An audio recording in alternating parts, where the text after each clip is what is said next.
Betty, tell me where you were born. I understand you're local. Yes, I was born in the hospital in Easton, but I've lived here all my life. Oh, my goodness. husband was actually born in St. Michael's, so he has to make sure that I know that I'm not as native as he is. How did you meet your husband? Actually came down here to photograph his cousin's wedding. And I was the maid of honor. And it was New Year's Eve, and neither one of us had a date, so his mother suggested he call me. Oh. And that's all she wrote. How long have you been married? It'll be 62 years this fall. Whoa, Yeah. that's very impressive. Yeah, That's it's a quite long an time. accomplishment, yeah. Long time. I understand you also are on the board at the St. Michael's Museum. Tell me about your work Yeah. there.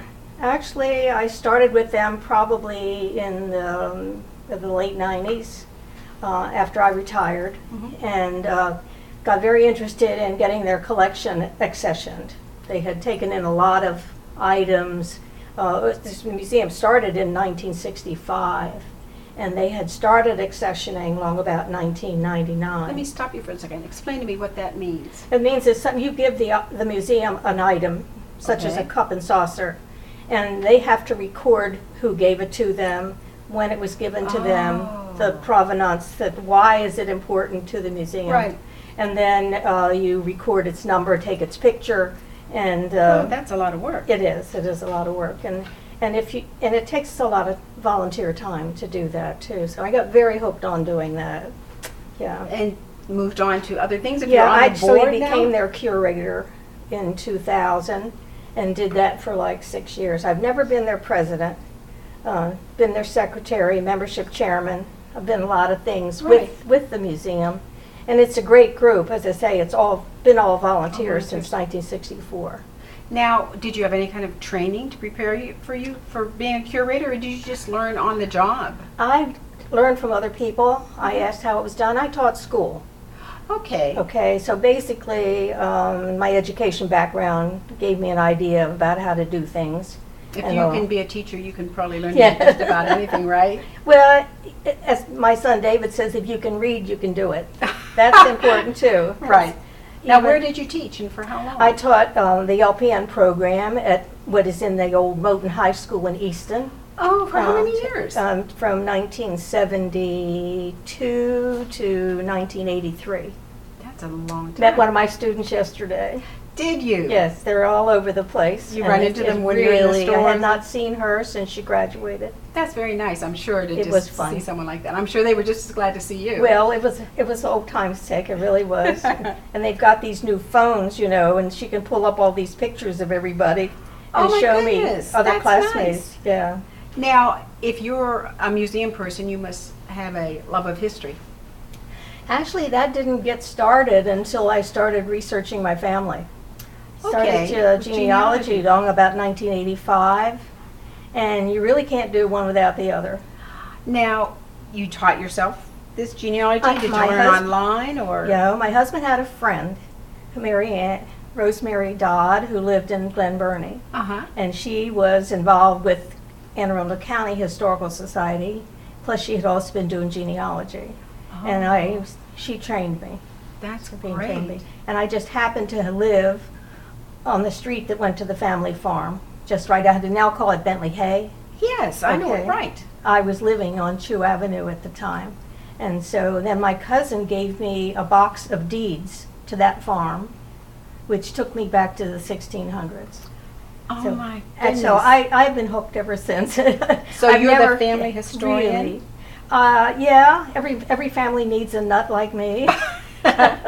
Now, do you teach other people how to do this, or Yes. have you done it for other Yes. people? Yes, I do it. I have an outline that I go over things with them. Right now, there's more interest in these people in St. Michael's who want to date their house. And I Oh. also help them do You do that. that as well? Yeah. 'Cause Is there much difference in tracking houses as opposed to Well, families? it's kind of fun because a lot of the things about people are in the land records. Oh, Some I people don't hadn't- really realize that. They think it's a will or a Bible or Right. something like that, or the census, which is all important. But there's a lot of genealogy in land records. My goodness. So, In a yeah. town like St. Michael's, there must be a lot of interesting houses. There are. And of course, more and more people are getting these bronze plaques put on their house. I've seen those, but explain what those are So, about. Actually, they want to know who built it. Oh, Unfortunately, some of the houses that have the red, white, and blue plaques on I've it seen those. were done back in the 1960s when the museum started, and they were named for the people who were living in them at the time. oh. So a lot of that is really misdirected. So now they're more interested in is who built the house, and that's what we at the museum try to help people do too. Will they go back and change those red, white, and blue I don't ones? think so. They'll just allow Those to mistakes stay. keep getting perpetuated. As recently as a book that came out last week. Oh no! Oh yes. Do you do tours of St. Michael's? Walking Yes, tours? Do you lead the tours? I do. Right now I'm doing the 1812 tour. Right, Right. for the celebration. But I started doing tours about 10 years ago of the Olivet Cemetery. Now, And- which one is that? Where is it located? Right. That's behind St. Luke's Church here on Talbot I know Street. what you mean. St. Luke's is the Methodist church. Right. And that cemetery dates to the 1880s. So, but then there are graves there from the previous cemetery, which is on St. Mary's Square. So the Oh. oldest tombstone in that cemetery is 1802. Oh my goodness. Yes, it's a very significant. It has, well, the woman who inherited Frederick Douglass is buried there.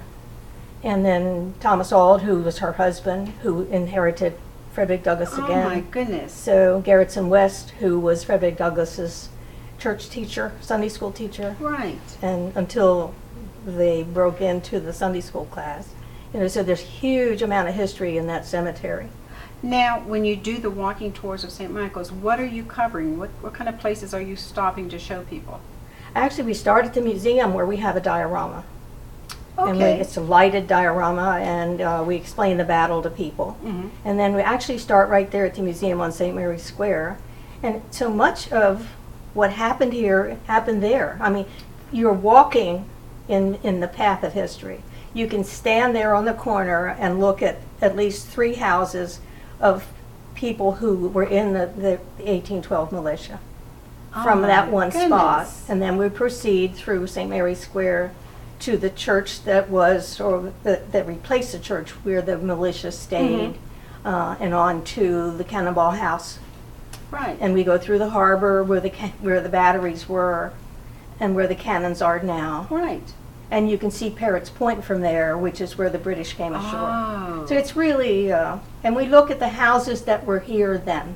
Yes. We narrowed it down to that, so that people get a feel of what the town felt like and what it looked like a little bit. Right. Yeah. Now, with the celebration coming up next week, what will you be doing? What is I the will be museum leading doing? tours. Oh, okay. We are doing free tours. Usually the museum charges $10, Mhm. but we'll be doing free tours beginning at 1:30, and we've set it up so that at least 80 people will be able to take these tours in groups of 20. Right. Yeah. Now, where will the tours cover? What area of St. Michael's will they Well, cover? we'll start there at St. Mary's Square, go to Mulberry Street, then go down toward the harbor, go across the harbor to the park, the Muskrat Park, Right. go across Locust Street, and end up down at the Maritime Museum. So, Sounds and like that that. really covers A lot of the whole territory. waterfront. Right. Of course, that's where the old houses are, most of them. Right. Right. Do you do a lot of tour? Is it tourists that take the tour? Is it researchers? Who comes for these tours? It's very interesting. I think I got a call on Wednesday, a group of 3 women who were doing a girls' day out, Right. who have been doing a lot of black research Right. and found, and they've been to Cambridge and done Harriet Tubman, and they just Right. came to St. Michael's to do the Frederick Douglass tour. So we really have the 3 tours. The museum sponsors all 3. Frederick Douglass is just nothing but Frederick Douglass, but it covers a lot of the same Right. walking. Same territory. Okay, we do a historic harbor tour, which still does cover a lot of the same Right. plain place oil. And this recent year, we've been doing the War of 1812. You must meet a lot of interesting people. It because is. you It's take really these good. Of tours. course, recently, just yesterday, they had a bus of students from Baltimore, 9th graders from the Frederick Douglass High School. Now, how do people that age react to this tour? Are they? Well, for them, it's a treat. They came last year for the first time. So this is a repeat for them. Yeah, not the same group, the 9th graders.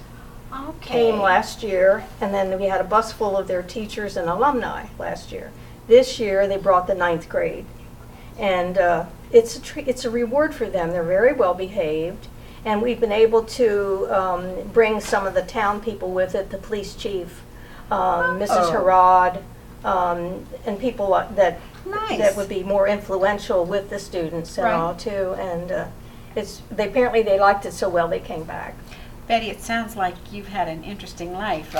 If you had the opportunity to do something different, would you think of anything you might have chosen? No, I don't think so. It's surprising because I always wanted to teach. And I didn't realize when I was graduating from high school that I could have gone to college at the time. But then my mother was very sick, and I didn't know what to do. And I decided I wanted to be a nurse because I never wanted to feel that way again. Yes. And I'm not sorry I did that at all. And nursing is still up there. Yes. And it's a great vocation. You can take it anywhere. Well, it sounds like you've been teaching all your life. I think a lot of that, I was saying, I ask people to do things and they say, oh, I can't do that, I'm too shy. But this town really brought me up. When in Sunday school we performed, we had a choir, and as I look back at it, I think that's what really shaped I'm not as shy as a lot of people are, because I was always welcomed, and encouraged. That's wonderful. It sounds like a great life. Thank you for taking the time to speak with me. You're welcome.